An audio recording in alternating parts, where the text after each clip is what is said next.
sampah sembarangan.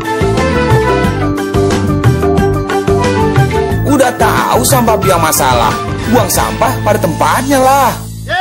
Iya ya, kalau bukan kita siapa lagi? Ayo kita buat Jakarta jadi bersih. Melakukan proses pelatihan dan aksi pemberdayaan komunitas. Nah, di samping komunitas RW yang ingin diberdayakan oleh tim ini, Pak, juga penguatan lurah dan kelurahan. Ini sebagai sumbangsih tim karena proses rekrutmennya yang sudah bagus dan kami berpikir untuk juga memberikan kontribusi untuk bagaimana mereka bisa memiliki sebuah sistem yang mendukung.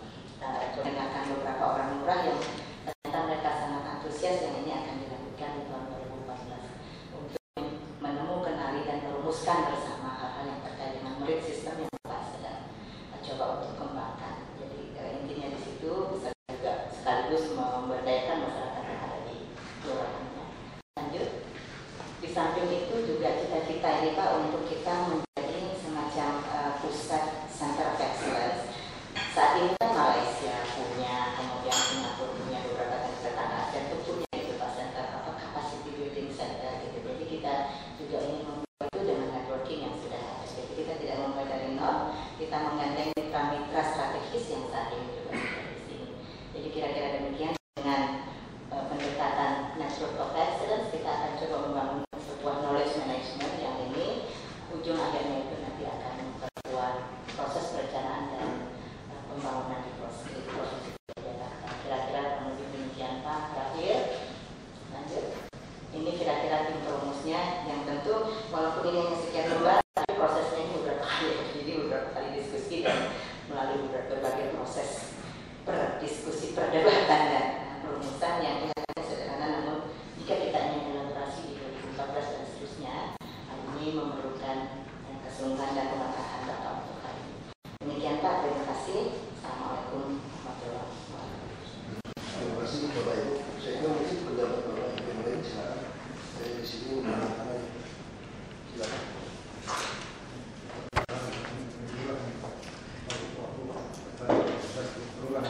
Terima kasih kesempatannya Pak.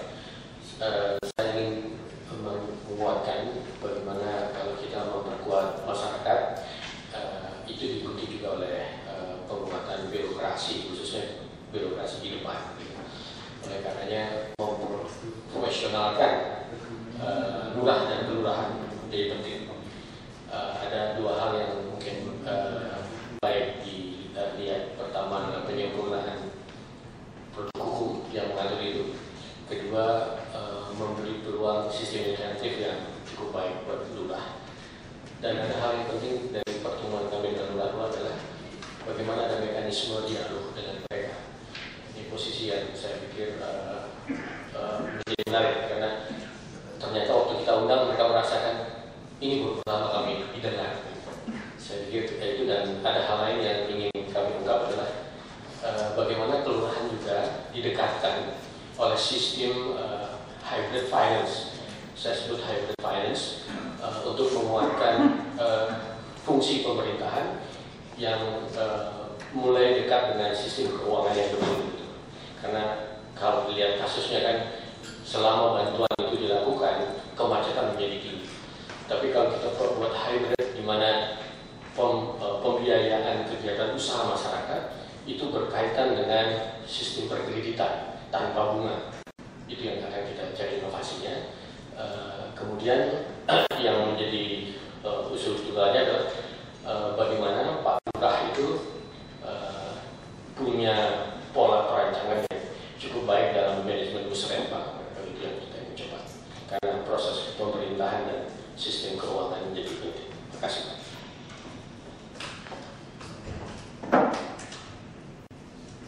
Saya tambah dikit. Musrembang itu kita mau gunakan e-musrembang. Jadi kita siapkan tahun depan. Biasanya si lurah tidak merasa lagi jadi kadalin dipotong di tengah. Dan semua orang bisa lihat bagaimana itu terjadi.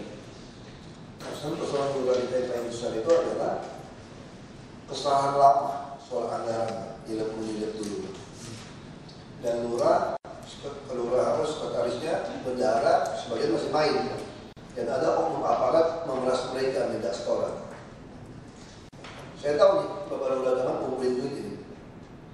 Karena ngumpulin duit, kalau tidak mau harus film-film anggaran yang ada. Kalau anggaran sudah dibuka, anggaran hilang, mereka lakukan apa? Yang minta-minta sumbangan sukarela tadi. Ini situasinya, bantu kita carikan solusinya gimana. Saya udah ngomong sama Kak Jati, Anda harus stop. Kalau di plus terus tidak akan berubah. Sama seperti kemarin saya bicara jelas, yang pernah harapkan ada aparatur sipil negara yang profesional. Kalau Anda tidak mau melakukan penyelesaian rekonsiliasi kesalahan lama, karena hampir semua itu terlibat. Dan sayangnya sekarang tidak mungkin menganggarkan untuk menyetor, gitu kan? Nah itu yang saya pun tidak tahu caranya seperti apa. Ini masalah seluruh Indonesia. Ketika orang baik yang masuk, dia mau berubah, dia terikat yang lama. Kita sudah berhasil mengganti lurah baru. Dan kadang-kadang ada wakil lurah, wakil camat tidak terima, dia juga terlibat. Ada sekretaris lurah, ada bendahara lurah yang terlibat, yang biasa. Nah kalau yang lurah tidak mau dimusuhin bersama, karena mereka sudah biasa urunan untuk tutupin ini, Pak. Ini terjadi udah di kita nih. Sudah terjadi. Karena kita udah biasa setor menyetor. Jadi antar dinas saja mau minta BPK, dia mau minta jatah mobil dinas saja mesti setor ya Pak di DKI. Semua duit. Bapak orang DKI tahu itu Bapak orang DKI. Ini DKI begitu kerjanya. Terus saya tahu semua. Saya punya data orang yang saya kasih tahu saya semua. Nah sekarang saya lagi berpikir kenapa saya lakukan mesti pikirkan bersama. Karena saya tidak bisa mengontrol jaksa atau polisi yang bermain.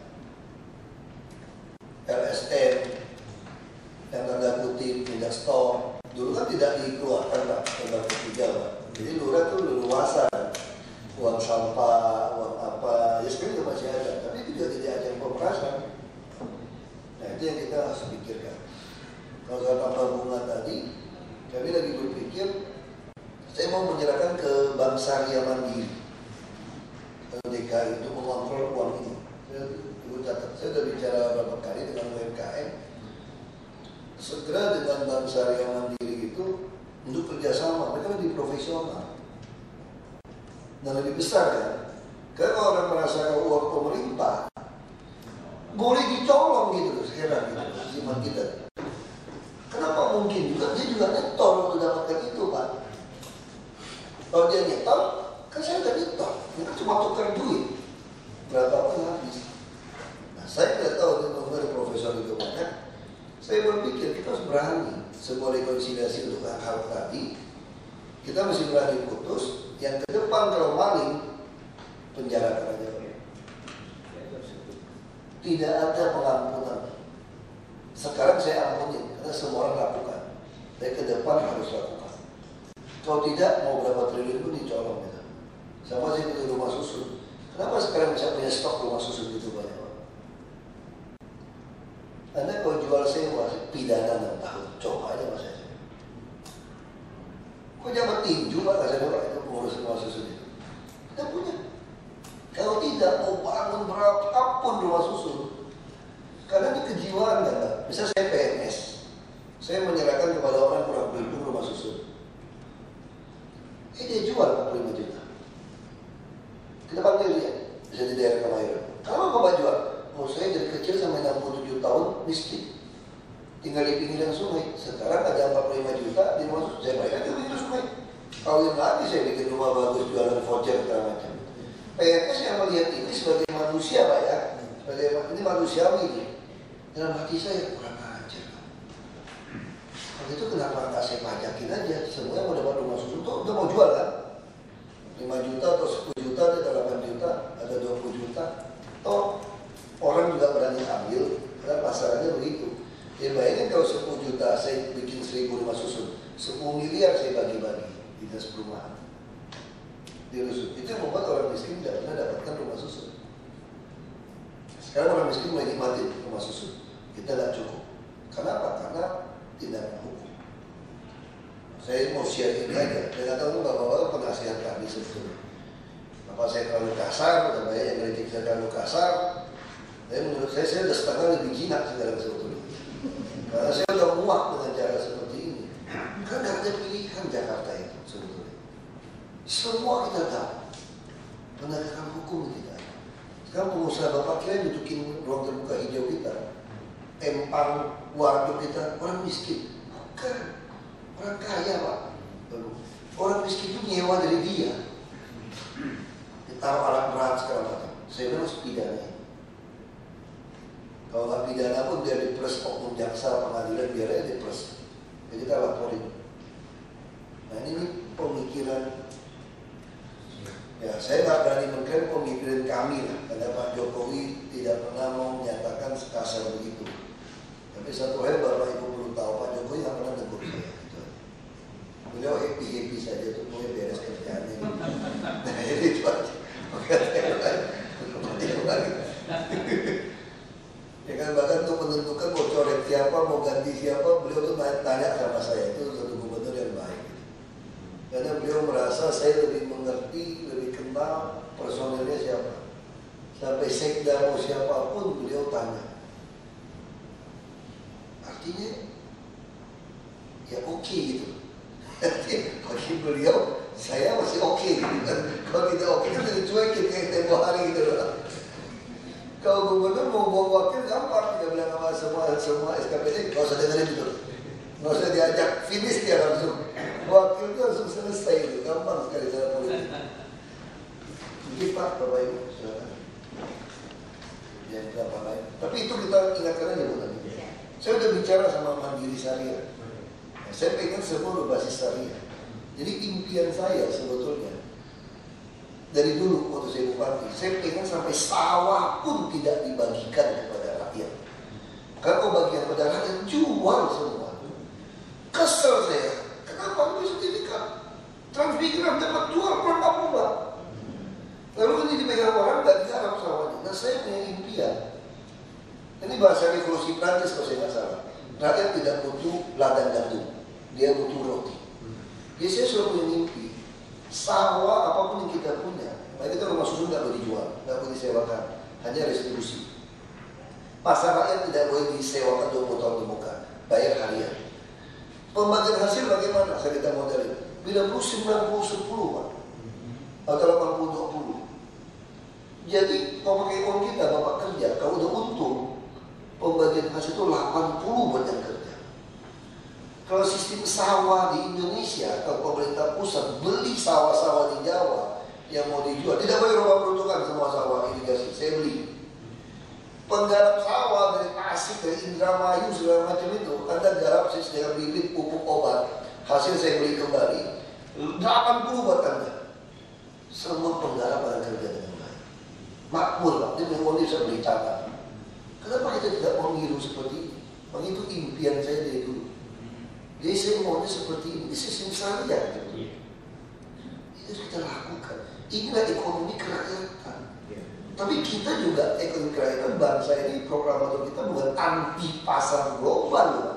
Kita harus hidup memanfaatkan pasar global. Tapi kamu jangan dikte saya. Ini negara saya. Ini ekonomi saya. Kalau kira-kira saya belum siap, saya nggak mau ikut, nggak mau tangan-tangan, saya mau pikirin. Kamu mau nyerang saya, nyerang aja. Saya nggak ada kamu juga, saya embargo saya juga, saya masih makan. Kenapa mau cari muka baik bikin orang kalau sudah kita kelaparan? Saya sih nggak mau cari muka. Betul kalau pulang negeri saya nggak mau cari muka, tapi kita makan, tapi saya cari muka sama kamu, baik-baikin kamu. Misalnya kayak Amerika gitu kita ngomongnya. Kita kirim CPO saja dia embargo kita karena ada minyak kedelai, soybean segala macam, dia bilang macam-macam. Kita disuruh buka, dia aja nggak buka. Jepang aja nggak buka semua kok. Kenapa kita mau buka habis sih? Kalau yang menyusahkan kita bisa aja kita pakai. Tapi udah, itu keputusan mereka. Tapi yang pasti saya punya keyakinan menghadapi AFTA 2015 orang kayak sama saya, kenapa tidak mau pulang ke Bangka Belitung jadi gubernur? Saya jawab salah satu itu karena AFTA. Dulu 2007 saya mau jadi gubernur di Bangka karena saya sangat naif berpikir 8 tahun saya bisa siapkan Bangka Belitung untuk menghadapi AFTA. Satu hub untuk Indonesia. Itu pikiran saya. Lalu saya dicurangi nggak jadi gubernur. Lalu saya mau jadi calon gubernur di Sumut. Karena saya hitung tahun 2008 saya jadi gubernur Sumut, 7 tahun menghadapi AFTA saya sanggup. Karena bisa pindahkan barang dari Selat Malaka ke Samudra Hindia hitungan dengan kereta api. Dan Sumut satu-satu daerah dari pesisir pantai, produknya sampai pegunungan yang dingin. Ini Sumut. Dan bayangin Mbak pindahin barang dari Selat Malaka ke Samudra Hindia pakai kereta api loh. Kereta api itu sampai Pematang Siantar. Setengah Pak. Kalau bikin double track kita bangun Pak. Nggak ada tempat. Jadi Sumut adalah front terdepan menghadapi Afta harusnya. Tapi nggak dikasih maju. Nah, sekarang kita tinggal 3 tahun untuk 2012 akhir. Makanya saya bilang sama teman-teman saya, kalau mau menghadapi Afta, kita rebut Jakarta. Karena Jakarta relatif siap, SDM siap, 3 tahun kita siap. Nah, sekarang kita tinggal 2 tahun di relatifnya, berapa 1 tahun lebih. Nah, makanya sekarang Bapak Ibu harus bantu pikir gimana caranya Jakarta paling siap menghadapi Afta. Nah, kita udah minta saham sama Pelindo, saya ngajukan 70% saham pelabuhan New Tanjung Priok untuk DKI. Anda mau suntik berapa duit, mau kasih berapa barang, kita logistik, KBN tidak mau ambil, saya minta saham 70%. Jadi DKI bisa kaya sekali nanti. Kita punya pelabuhan, pulau pun kalau bandara beres di Kerawang kita bisa bikin bandara dari reklamasi. Nah, itu agak panjang. Terus sudah ketemu teknologi PRTU yang baru dengan batu bara di Jepang sudah ada, persis gedung kantor, dan sisa air batu bara itu jadi air minum Pak. Dan tidak ada polusi.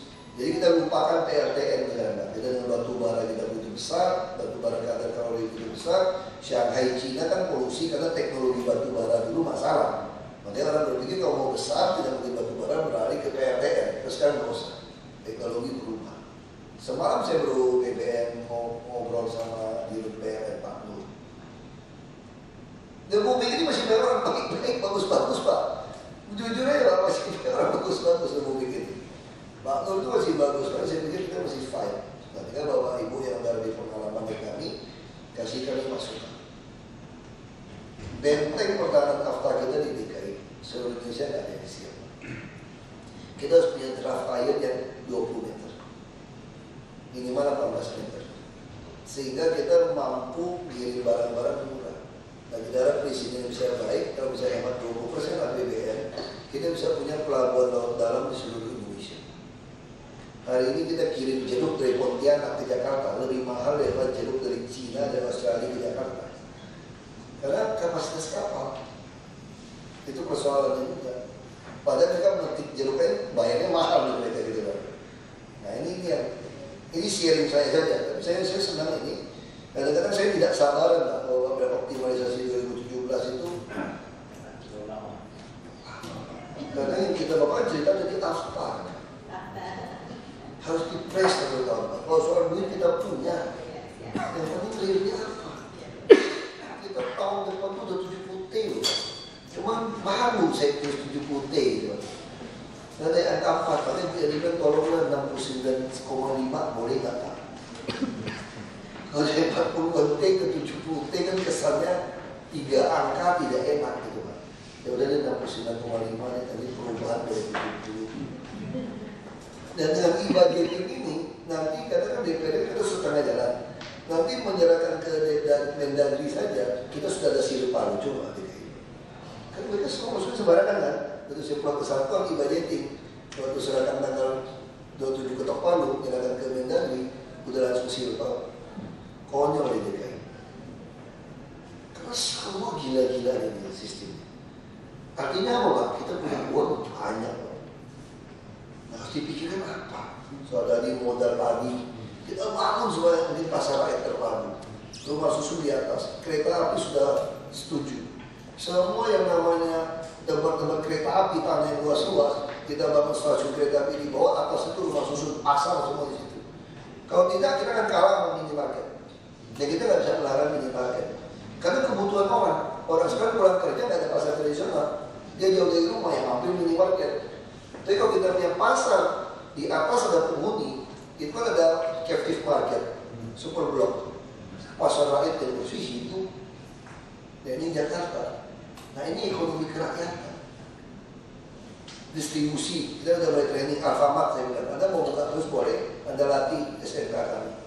Distribusi, permodalan.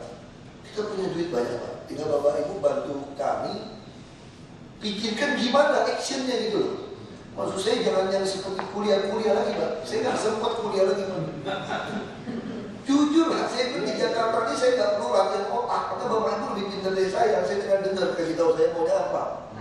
Sini cuma perlu latihan otot Pak, supaya jantung kita nggak copot, tidak saraf. Itu aja udah. Karena banyak orang nggak suka. Saya kira mungkin luar negeri pun kalau kita mau bicara sedikit paranoid Pak, mereka tuh khawatir Indonesia ini hebat saudara. Khawatir Pak saudara.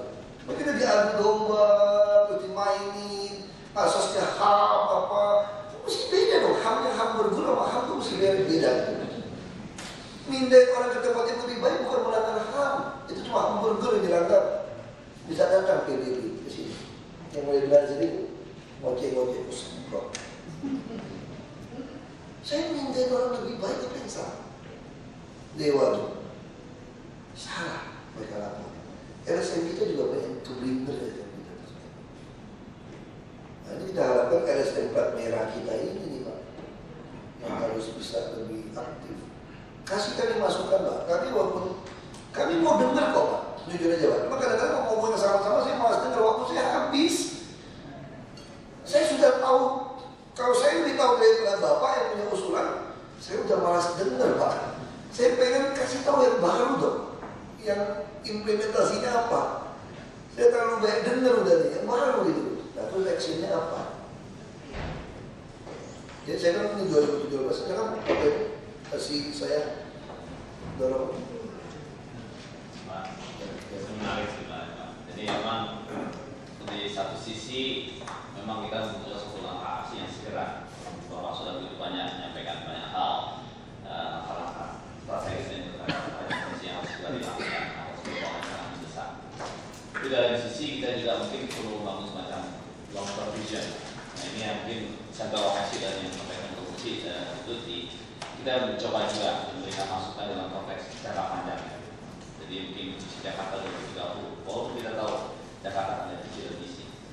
Jadi dalam konteks ini kita mencoba bagaimana kami di perguruan tinggi ini memang banyak riset. Kalau kita bisa ada praktisi, udah capek kita dalam seperti Bapak bilang tadi, kita butuh something sekarang, segera. Tetapi dari pihak kita pun menyadari bahwa kita perlu membangun visi seperti yang di Malaysia satu-satunya negara berkembang yang divisi tahun 2020 waktu Mahathir, dan itu sudah jelas bagaimana step sampai ke sana, sehingga itu beyond dari satu periode. Mungkin Bapak sekarang dan kalau kita tidak visi Jakarta 2030 2050, Bapak berganti ini tidak ada di sana lagi. Nah dalam konteks ini kita mencoba sebenarnya mencoba belajar juga dari teman-teman yang lain, karena tentang hal ini juga sudah berkembang, dan khususnya terkait dengan masalah lokal dan juga lokal. Jadi kita yang ke depan harus mulai membangun ekonomi yang beradaptasi lingkungan, dan itu lokal performance menjadi salah satu isu yang sudah sangat, dan juga bagaimana membangun Jakarta kota selain juga clean city, tapi juga masyarakat juga tangguh dalam menghadapi tekanan baik itu yang sifatnya sosial maupun aspek fisik seperti bencana dan sebagainya. Nah kita ingin mencoba berkontribusi juga dalam konteks ini melalui community research atau excellence yang mungkin bisa berkontribusi pemikiran bagaimana kita bisa roadmap untuk mencapai visi tersebut. Tentu dalam setiap tahapan yang jangka pendek yang sampaikan oleh Bapak tadi, kita bisa menerjemahkan dalam bentuk bagaimana hal-hal segera yang harus kita lakukan. Yang ini fondasi untuk bisa terus berlanjut. Karena kalau seandainya yang segera kita tidak dukung dengan fondasi yang kuat, mungkin bisa cerai-berai juga setelah pemimpin yang satu ini bergeser. Oleh karena itu mungkin dalam konteks ini kita tidak mencoba memberikan kontribusi dalam konteks ini. Dan mungkin mudah-mudahan kalau Bapak berkenan, nah kita juga mencoba mengarahkan ini itu baik yang saya sampaikan. Nah memang kita perlu untuk mempunyai saya setuju Pak. Tapi saya juga berkata di jangka panjang. Saya juga bilang sama kata ruang benar. Anda harus pikirkan Jakarta itu dihuni 30 sampai 40 juta orang. Bisa ribut gitu. Kalau saya dengan visi seperti itu. Makanya saya bilang sama Jepang kemarin, Anda tidak cukup kasih saya MRT cuma north, south, east west. Saya tidak mau. Saya mau utara selatan 1, 2, 3, 4, 5, barat timur 1, 2, 3, 4, 5. Jadi kita mau seperti itu, baru bisa ngangkut orang. Sekarang kalau seluruh kereta api kita, Transjakarta semua penuh 15 koridor, nggak bisa ngangkut semua pergerakan. Soalnya 2,7 juta, main mentok semua 1,5 juta, macet Pak. Nah itu tata ruang kita kalau salah memikirkan visi ke depan, rusak ya. Nah kita harus memikirkan di situ. Kalau udah bicara yang itu, Jakarta harus dibayangkan tampung 30 juta, 40 juta. Kalau bisa kita contoh tentang Great Giant Sea Wall, itu udah ketinggalan zaman sih. Kalau saya dengar. Kenapa? Karena waktu itu river osmosis, air laut jadi air tawar itu mahalnya minta ampun Pak. Hanya bicara air gelas minuman ini, sekarang tidak sampai 10.000 Pak, 10.000. Orang kaya, rumah elit, beli 14.000 per kubik. Rumah saya belinya 17.000 per kubik Pak. Air river osmosis itu. Orang yang tidak punya pump, yang kurang beruntung, masyarakat kurang beruntung, malah 25.000 sampai 50.000 per kubik. Ini kan mengenaskan. Artinya apa? Untuk apa kita pikir ngabisin duit lagi dari Jatiluhur misalnya? Kalau 13 sungai utama kita bereskan, kalau banjir kanal timur, banjir kanal barat kita buat pintu tutup, batu kemarau. Ini tidak ada lagi pengelolaan air limbah jalan. 13 sungai lebih dari cukup air bersih kita. Kalau tidak cukup, air laut tadi Anda olah. Saya dan suruh Jakko, kamu kenapa nggak mau bisnis ini? Orang Pantai Mutiara Pluit ini kurang air gitu loh. Dia beli 17.000, Anda modal cuma 10.000. Kalau ada efisien mungkin 7.000 kalau menjadi besar kapasitasnya. Di mana untung $1 punya air? Di mana ada bisnis yang sehebat ini saya bilang. Nah itu yang kita, maksud saya berbeda. Sama seperti MRT. Kenapa saya akan salah? 28 tahun yang lalu betul masih kejar selatan utara. Karena Bapak masih ingat dulu mau beli TV, kulkas, semua kemana? Kelodok. Betul kan? Mana ada tempat lain? Mau ke Pasar Pagi, terus Mangga 2. Rumah kalau dari Menteng pindahnya kemana? Kebayoran Baru, Pondok Indah, Cinere, Bintaro, kan kira-kira begitu aja Pak. Ya kita kan selatan utara. Sekarang mana pernah terpikir Bekasi rumah mewah, Cikarang, industri begitu besar, Tangerang, Balaraja sampai Balaraja. Saya salah loh Anda mengatakan mulai dari selatan. Jadi itu harus bantu kita pikirkan itu pada panggil pikirkan. Ini bicara 20-30 tahun ke depan Pak. Nah, kita perlu, tapi maksud saya itu Bapak lakukan, maksud saya yang lebih mendesak lagi. Kita ini mau akta nih Pak, 2015 Pak. Dan semua angkatan kerja kita, belum lagi dari sisi sosial. Bapak masuk orang kerja di KBN 75.000, potong pajak penghasilan jadi 67.000. Nggak, malas-malas. Kenapa?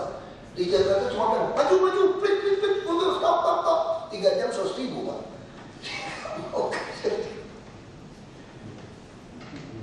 Maksud saya ini, para ilmuwan harus duduk pikirkan. Sama seperti sosial. Jadi saya ditantang, Pak, pengemis tantang Bapak nih. Kasih dia kerja, dia nggak mau ngemis. Kalau Bapak di top penulis, saya mau makan apa? Saya bilang, kalau betul-betul nggak ada makan, saya kasih makan. Masuk ke panti. Langsung diam mereka. Dia nggak mau kan? Artinya bukan soal makan. Coba istiqlal misalnya waktu kita bulan puasa, suci Ramadan. Ada nggak 10.000 orang makan gratis di dalam? Oh, besok. Bantar Gebang nggak sampai 1.000 orang makan gratis, boleh masuk dapur umum. Nah, kenapa kita nggak bangun di Cibadak, Sukabumi misalnya? Ya ada danau, ada air. Kalau 5.000 sekali makan, udah ikan mas semua, udah gurami semua, nggak tahu sana. Makan sayuran. Jadi kalau yang nggak mau kerja, nggak mau makan, kalau satu kemis, kamu di daerah situ aja saya tungguin. Kalau 200.000 orang, saya piara makan, hanya 5.000 sekali makan, 15.000. Saya menghabiskan 1,08 triliun setahun kira-kira. 1,1 triliun. Kasih mereka makan, gratis. Nggak sampai 200.000. Ini maksud saya pikiran nyeleneh Pak. Ini pikiran konyol untuk menghadapi orang-orang bandel di Jakarta. Ini sudah dicoba ya Pak. Jadi Pak pemburu kayak tadi berikan di salah seorang pengumuman menarik dia untuk bekerja. Jadi kasih 2 juta. Nggak mau semua. Yang lebih dari itu kenapa nanti ya? Ridwan Kamil saya dengan kami wali kota Lantung nih. Dia mau baca, ya bisa. Coba saya ngobrol-ngobrol sama dia. Teman dia juga bantu DKI banyak. Gak bisa. Ini memang mental. Sama seperti PSK. Tidak tangkap 14 tahun. Ngajarin jahit pun jahit. Nah ini juga saya mau share sama Bapak Ibu. Setuju nggak lokalisasi pelacuran? Ini pandangan saya. Saya setuju. Tapi saya tidak setuju seks sebelum nikah, seks di luar nikah. Kondom sekarang di stop karena ada sekelompok orang demo. Sekarang kalau ada orang tertular HIV yang masih muda, dia bertobat, apakah Anda tidak izinkan dia beristri? Disitulah gunanya kondom kan? Untuk tahu waktu status HIV-nya lebih tinggi, dia supaya kondom. Kalau tidak tinggi, dia bisa melahirkan anak. Ini kondom bukan produk luar negeri. Kita satu pihak takut luar negeri, menghadapi luar negeri. Satu pihak itu kita paranoid jadi nasionalis sempit tuh satu hari kita. Hanya sekelompok orang ribut, gak berani sosialisasi pakai kondom. Sekarang lokalisasi ditutup. Pelacuran dipijak di mana-mana, di hotel semua. Sekarang yang terjangkit HIV lebih banyak daripada PSK, ibu rumah tangga. Ini gawat nih. Nah, kalau kamu sengaja mereka free sex. Saya kan pelacur pun kalau dengar lagu Titik Puspa, kupu-kupu malam, dia juga tertawa dan tangis dan tertawa. Belum tentu dia mau. Apa yang datang kepada dia lebih suci daripada dia. Belum tentu juga. Saya bilang begitu. Nah, justru Bupati Kendal berani nih cewek itu. Dia nggak setuju dibongkar lokalisasi. Untuk apa? Kalau pikiran saya, kalau lokalisasi, saya tahu persis siapa kena penyakit, nggak kena penyakit. Masih di stop. Terus tidak ada pemerasan oknum-oknum pejabat aparat. Sekarang jadi ajang pemerasan di hotel-hotel semua. Hotel-hotel nggak ada PSK kelas tinggi. Terus yang kedua, kalau kita mau mempertobatkan mereka dengan tinggal di situ, saya lebih gampang kirim kiai, ustadz, pendeta, pastor untuk mempertobatkan dia. Sekarang saya kalau di luar lihat orang pakai salib, perempuan pakai salib, saya udah seolah-olah, wah, dia kayaknya rohani deh. Padahal PSK misalnya. Tahu nggak? Atau pakai kerudung misalnya. Siapa yang bisa menuduh orang pakai kerudung itu PSK? Ini masalah. Hari ini kita tiba-tiba kita dibuatkan seperti ini. Nah ini juga perlu dipikirkan. Untuk menghadapi ekstrim-ekstrim seperti itu yang keblinger gitu. Kalau mau ekstrim, kalau saya tidak konsisten ekstrimnya. Kalau betul-betul saya jadi gila satu hari jadi ekstremis gitu ya. Saya akan paksa sama orang DKI, saya bawa senjata, kodok, bawa brimob, semua di ruangan ini tes HIV. Kalau cuma 10 menit langsung ketahuan. Begitu ketahuan HIV, bawa ke sebelah, jom. Itu baru konsisten. Sekarang kalau orang memakai obat, lalu dia terjangkit HIV, apa dia tidak boleh menikah? Apa dia boleh pakai kondom karena itu untuk mengatasi persoalan dia sudah terjangkit? Saya tidak mengajukan free sex untuk pakai kondom. Anak SMA sudah banyak terjangkit tukar-tukar cewek. Dari tahun 90-an loh, udah ada di Kemanggisan, puskesmas. Kenapa kita mau biarkan ini? Oh enggak, saya dengar di TV, saya dengar saya ketawa. Makanya caranya apa? Menikah aja istri yang banyak, jangan berzina, jangan itu. Masalahnya tidak semua orang mampu punya istri banyak. Bukan soal uangnya gitu loh. Gak ada yang berani nantangin. Jadi kalau mau saya, apakah istri banyak bekas duda, bekas janda, apakah tidak pasti terjadi HIV juga? Itu masalah juga. Kalau terjadi bagaimana? Apa mesti dibunuh? Nah itu jadi kita jadi realistis gitu lah hidup Pak. Ini maksud saya ini juga persoalan yang paling repot di Jakarta hari ini adalah kita tiba-tiba jadi orang munafik, tidak konsisten tindakannya itu. Kalau saya mau konsisten, daripada tidak boleh menikah, tidak boleh bersetubuh dengan orang lain, ya siapapun kan daerah HIV AIDS sebagai kondom, siapapun terjangkit HIV positif bawa ke samping door, itu aja. Ya harusnya kan begitu kok konsisten gitu. Saya bilang Tuhan saja tidak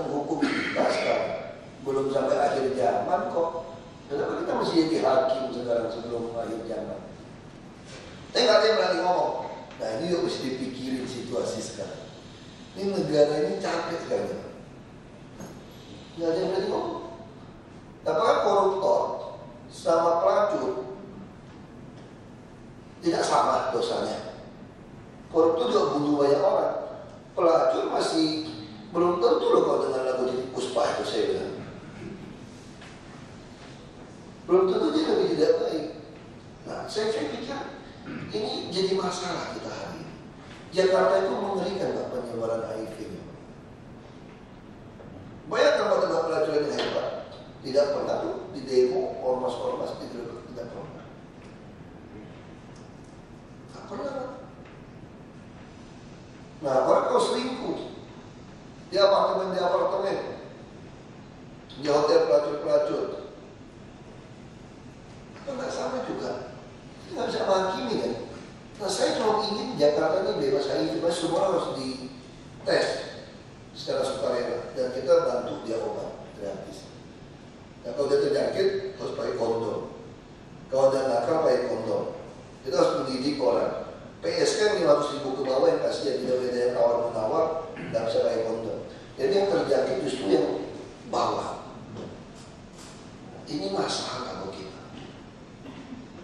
Nah, caranya bukan begitu. Jangan beli zina. Ya kalau kamu beli zina gimana? Dari zaman Nabi, pokoknya mana bisa melarang orang. Ini fakta gitu. Anda mesti hidup suci. Ya saya juga, tapi nggak semua orang bisa hidup suci. Nggak semua orang sepakat dengan kita mau ke surga. Kata Tuhan mereka mau ke neraka kan. Jadi kita kan susah memaksa orang gitu. Nah ini saya kira Pak ya, ini betul-betul saya minta bapak-bapak. Saya kalau yang ngomong Pak, repot Pak. Karena saya ini non muslim Pak, saya ngomong itu rusak Pak. Bisa demo, bisa bakar di balik kotanya. Ini fakta loh. Kalau saya ngomong salah nih Pak, wah bisa kerusuhan nih lagi banyak kata. Karena itu tadi kemunafikan yang terjadi di masyarakat. Menyedihkan loh Pak kalau ada orang-orang HIV. Dan kalau belum sampai AIDS itu nggak apa-apa. Kalau dia masih HIV, misalnya seorang pemuda dia dulu memakai obat, lalu dia bertobat, tapi sudah terjadi HIV, lalu dia menikah dengan perempuan anak orang baik-baik. Apakah dia nggak boleh pakai kondom Pak?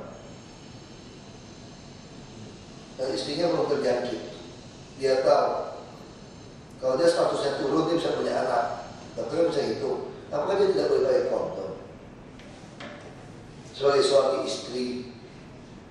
Jadi kondom bukan berarti melegalkan seks bebas tuh saudara. Nah, tapi dibalikin. Saya paling khawatir ini juga kejahatan negara lain untuk menghancurkan bangsa Indonesia. Kalau diterjemahkan supaya semua terjadi HIV/AIDS semua mati aja nih semua. Tapi dia pakai seolah-olah yang melawan ini, mencegah ini justru tidak nasionalis gitu, dibolak-balik. Nggak bisa.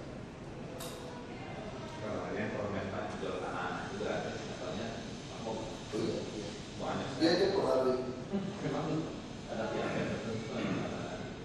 Nah, itu saya lagi impikan RT RW kita itu seperti yang di iklan TV malam-malam Bu RT, anak saya panas.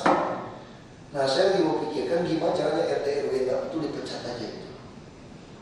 Ganti dengan ibu-ibu siapa pemerhati, pemimpin agama yang punya hati jadi RT RW untuk bimbing, untuk supaya orang lebih baik gitu. Anda mau agama apa sih nggak ada urusan jujur aja. Bagi saya yang penting Anda berguna buat bangsa dan negara, bukan untuk kelompok Anda. Nah itu yang kita hilang di Jakarta. Kita tiba-tiba orang hanya meninggalkan kita sendiri, semua merasa paling suci. Jadi saya bercerita sama di KPK sama teman, saya bilang sama dia, kamu tahu nggak bahaya Indonesia saat ini apa? Sebetulnya bahaya sudah pernah dialami oleh negara Romawi yang hebat luar biasa. Kapan negara Romawi jatuh? Justru ketika kaisarnya bertobat. Makanya Natalan orang gereja kan ciptaan dewa-dewa yang ulang tahun. Mana ada Natalan 25 Desember? Kata Natal Tuhan Yesus lahir, Nabi Isa lahir ketika gembala mengembalakan domba. Bulan Desember salju. Mana ada gembala domba di musim salju? Itu karena dewa itu memperingatkan mendekati kelahiran dewa itu dia plot. Dia bikin kalender, saya lupa nama itu apa? Agustinus siapa dia? Kaisar. Terus kenapa mulai runtuh negara? Semua orang kalau mau dapat jabatan, mau dapat apapun, jadi prajurit apapun, harus seiman dengan dia. Disitulah semua orang mulai berpura-pura jadi Kristen. Di Katolik ya dulu. Jadi seperti itu, pura-pura. Rusak pun. Gak bisa bedakan lagi. Kemunafikan terjadi. Hari ini bangsa kita mulai mengarah ke situ. Kalau mau posisi, kalau Islam, nah, kalau non Islam nggak boleh jadi gubernur, nggak boleh jadi wakil gubernur, nggak boleh jadi itu kan mulai terjadi, Pak. Saya ngalamin 10 tahun berpolitik dan saya kan di tempat Muslim 93%. Saya berpikir ini mengulang sejarah nih, bahaya nih negara ini. Kalau sudah ada kepercayaan seperti ini bahaya kita. Kita kemudian jadi munafik. Nah ini harus kita pikirkan ini. Ini yang paling dasar. Ini kita gunakan teori laut 5 dasar sebuah negara maju. Ada wilayah, ada pertahanan, ada makanan, ada rakyat, ada kepercayaan, kira-kira gitu. Kalau tinggal 4, buang pertahanan. Kalau tinggal 3, buang wilayah. Kita mulai dijajah kan, ada wilayah, dijajah. Kalau tinggal 2, buang makanan. Pernah zaman Jepang susah juga. Kalau tinggal 1, buang rakyat. Kita belum pernah ngalamin. Kalau buang rakyat itu artinya apa teman? Kita udah diungsikan kemana-mana. Udah jadi orang Indonesia di Rusia, orang Indonesia di Vietnam, Australia. Asal ada kepercayaan, ini bisa balik. Lalu teori ini dibuktikan, saya pikir 1948 ketika berdiri negara Israel. Kita nggak usah berdebat Israel itu betul atau enggak, kitab sucinya bilang Tuhan janjiin dia sebuah negara ya. Saya nggak mau berdebat itu kepercayaan dia. Tapi karena mereka yakin Yahudi udah gak ada bangsa Yahudi loh. Udah Yahudi di Rusia, Yahudi di Eropa, Yahudi di mana-mana. Kenapa jadi negara? Mereka percaya. Dia bilang kitabnya bilang Tuhan janji mereka satu negara. Ini kepercayaan. Nah, sekarang balik ke bangsa kita. Bangsa kita hari ini apa yang gak punya? Dari semua 5 unsur. Justru unsur terpenting kita gak punya. Kepercayaan sesama elemen bangsa. Nah, ini lebih penting kita tunjuk untuk bicara. Kalau tidak menghadapi AFTA, tinggal setahun tuh efektif ini. Habis. Orang mulai datang semua habis gitu. Tapi saya yakin kalau DKI bisa cepat ya, menyiapkan itu semua. Orang Laos, Myanmar, Filipina datang ke sini, dia tidak bisa mendapatkan pinjaman bank syariah mandiri syariah. Dia tidak bisa mendapatkan pasar rakyat saya yang hari ini. Dia tidak bisa mendapatkan rumah susun saya. Dia nggak bisa dapatkan modal kerja saya juga. Nggak bisa dapatkan kartu Jakarta Sehat saya. Nggak bisa dapatkan kartu Jakarta Pintar saya. Kita nggak pernah kalah. Asal kita kuasai pelabuhan yang dalam. Kita punya logistik. Kenapa kita beli sepakat semua di Singapura? Singapura punya logistik. Logistik sepakat. Kenapa kita nggak mau bangun? Jadi namanya KBN, konveksi-konveksi suruh pulang ke Tegal, ke Sragen, kemana-mana situ nggak apa-apa. Toh nanti dari Solo, dari Sragen ke Semarang, tolnya jadi 1 jam saja ke pelabuhan. Tinggal pelabuhan Tanjung Mas dirapikan. Kita fokusnya di situ. Yang ini sistem logistik. Nah, pelabuhan-pelabuhan seperti ini. Jadi itu juga bangun rumah-rumah situ. Nah, saya yakin kita masih siap keburu. Nah, saya bilang sama Lino, aku pengen Lino itu direkturnya Pelindo, Indonesia Port Company. Saya minta saham 70 untuk DKI. Nah, itu kita mau siapkan di situ, Pak. Jadi saya lebih pikir para akademisi sosial ini lebih penting di DKI. Yang harus kita kejar. Misalnya orang kaki 5 Tanah Abang, kenapa dia marah sama saya? Saya salah di mana? Bapak mau pidanakan saya. Bapak kasar ya? Mengintimidasi kami ya? Kami hanya jualan di jalan, Pak. Padahal bahasa saya kan bahasa diancam kurungan sekian hari dan pidana. Tapi itu yang terjadi loh, Pak. tiba-tiba mereka merasa, nah itu harus dikembangkan gimana caranya. Sama tinggal di rumah susun, gimana caranya. Nah ini yang saya pikir ini penting, bangun SDM ini itu siapin AFNA. Kalau infrastruktur semua relatif cepat. Dan tadi kan pemikiran ekstrim fanatik yang anti kondom, wah kajian agama gitu kan. Tidak boleh ke pelacur, lebih baik di istri yang banyak gitu kan. Sah saja. Saya punya abang angkat. Islamnya Islam yang agak fanatik, sampai ke Pakistan kemana-mana. Abang angkat saya asli. Ya, mungkin saya dengan itu asli. Itu lebih kemana-mana ini. Ya kenapa? Hubungan sudah abang adik gitu. Sudah abang adik saja. Nah harusnya kita komponen bangsa seperti ini. Kita tetap abang adik. Yang kasih saya kuliah S2 dia. Kasih saya uang bantu pertama. Yang bantu saya juga bupati juga muslim bantu saya kuliah dulu. Bapak saya juga bantu orang P3 dulu untuk berobat, untuk katarak. Harusnya seperti itu gitu. Kalau soal keyakinan, ya masing-masing. Kristen saja pusing saya, sektenya begitu banyak. Betul Pak. Katolik sama Kristen kan nggak gitu, itu nggak gitu. Itu dua perang loh Pak, Katolik sama Kristen. Dibantai itu orang-orang Kristen itu di Prancis. Karena dianggap ajaran sesat, pemberontakan. Itu udah lewat. Kan Syiah sama Sunni misalnya lihat. Masa kita masih bawa ke sini? Nah itu yang saya pengen ada penyiar-penyiar agama berani sampaikan yang saya bilang kayak Quraisyah, mengajarin implementasi living Al-Quran, orang ngerti hafal berapa juz, ngerti nggak artinya. Bapak kalau cek di Jakarta kaget Pak. Banyak orang bisa hafal 30 juz Al-Quran, lulusan pesantren itu nggak bisa survive di Jakarta. Dia cuma di tukang parkir. Itu kita nggak mau jadikan dia seorang dai atau ustaz yang betul-betul mengajarkan dengan living Quran itu yang betul. Kita berdayakan mereka. Ini FPMJ gitu loh Pak. Saya pikir kalau saya itu kita berdayakan seperti itu. Kita lebih baik habiskan dana triliunan kepada mereka, kaki mereka, dan bantu pesantren, yayasan-yayasan yang membawa agama. Tahu-tahunya buat anak istri dia doang hidup gitu Pak. Kalau Bapak bantu dia hibah 300 juta setahun, sama aja kasih dia gaji 25 juta sebulan.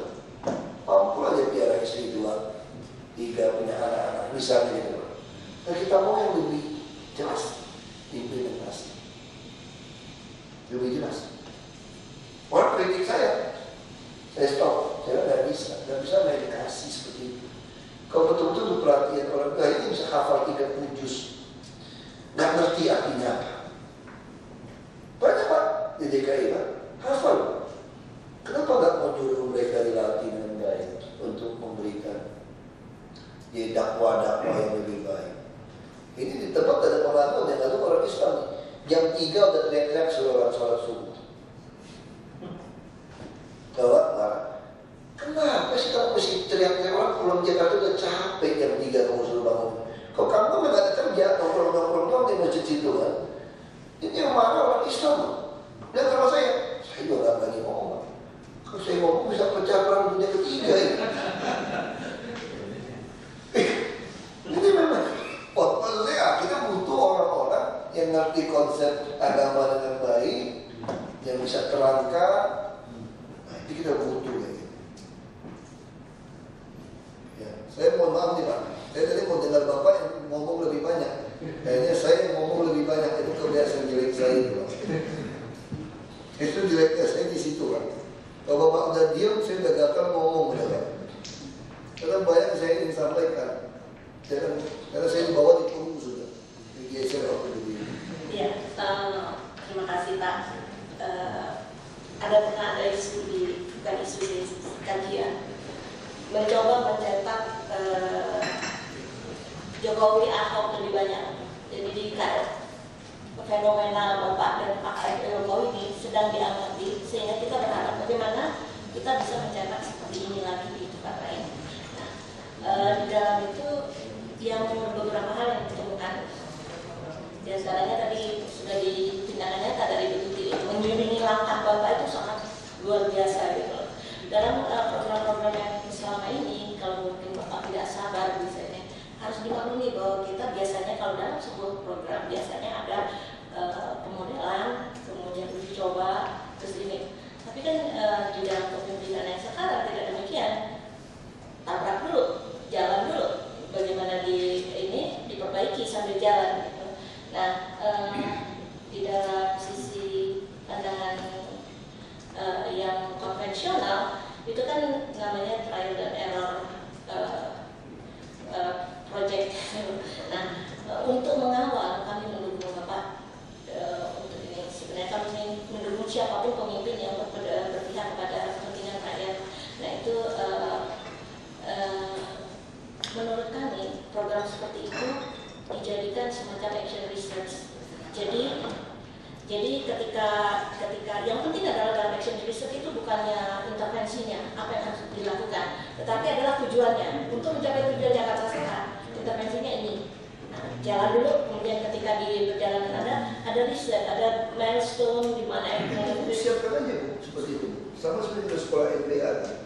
Jadi ada sebuah perusahaan kita bikin jadi model, model untuk kuliahnya itu. Mungkin ini menarik. Ya, karena kita jadi case, karena kita kan udah melawan arus tuh. Jadi kalau pakai ilmu komunikasi, Pak Jokowi itu nggak bisa komunikasi sebenarnya. Betul, kalau kita gunakan pakai orang UI yang hebat-hebat itu bercerita. Kalau gunakan ilmu komunikasi nggak cocok ini. Tapi pertanyaannya kenapa aja ngomong apa semua orang nurut? Berarti substansinya berhasil kan?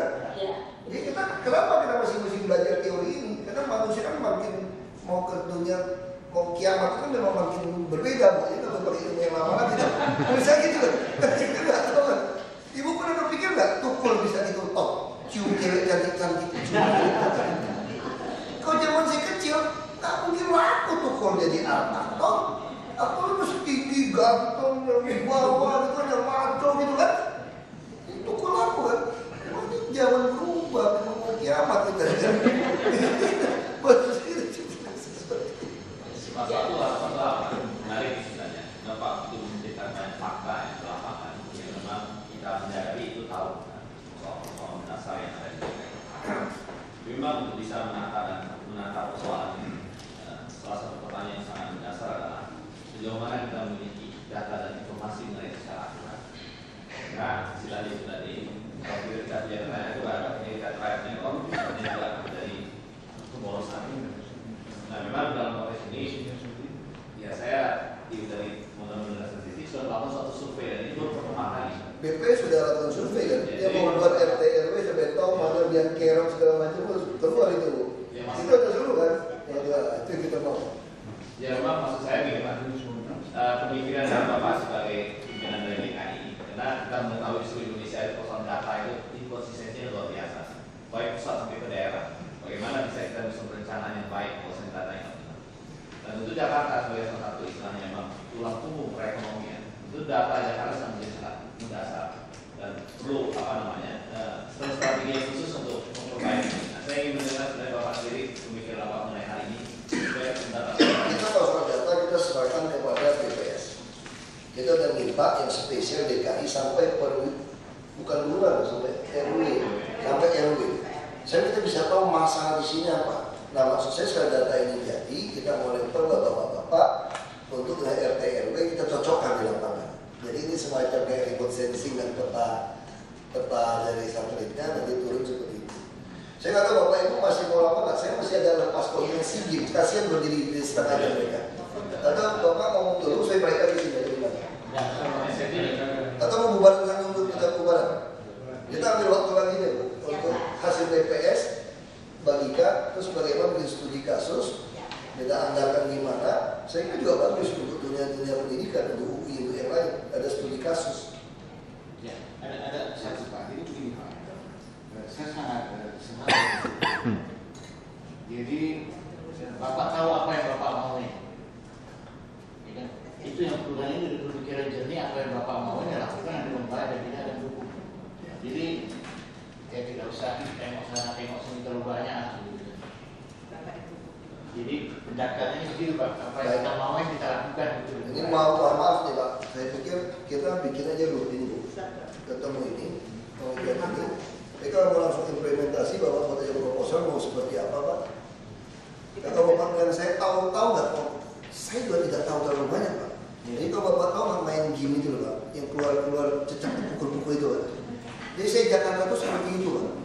Keluar pukul, ya Pak. Makanya saya pun tidak tanya lagi rapat berikutnya apa. Kalau udah panggil baru saya pergi gitu. Saya pun tidak melihat jadwal saya itu besok apa, Pak. Karena kesusahan hari ini cukup hari ini. Besok kesusahan udah sendiri, Pak. Betul, Pak. Itu yang terjadi. Di DKI, Pak, saya dari setengah 8, setengah 5 sudah bangun, Bapak bayangin. Masih olahraga semua, setengah 8 ketemu orang, nyambung-nyambung, lari sampai makan, ketemu orang, lari-lari, off the WC saja sampai malam. Makanya saya pulang, makanya kalau Bapak tanya saya teorinya terlalu banyak, saya jujur, Pak, saya tidak terlalu pintar, tapi tidak terlalu bodoh. Saya murid yang pas. Saya mohon maaf ya, saya buku itu ya, udah ada, Pak. Ini mohon maaf ini. Ya, Mas Tamu, mohon maaf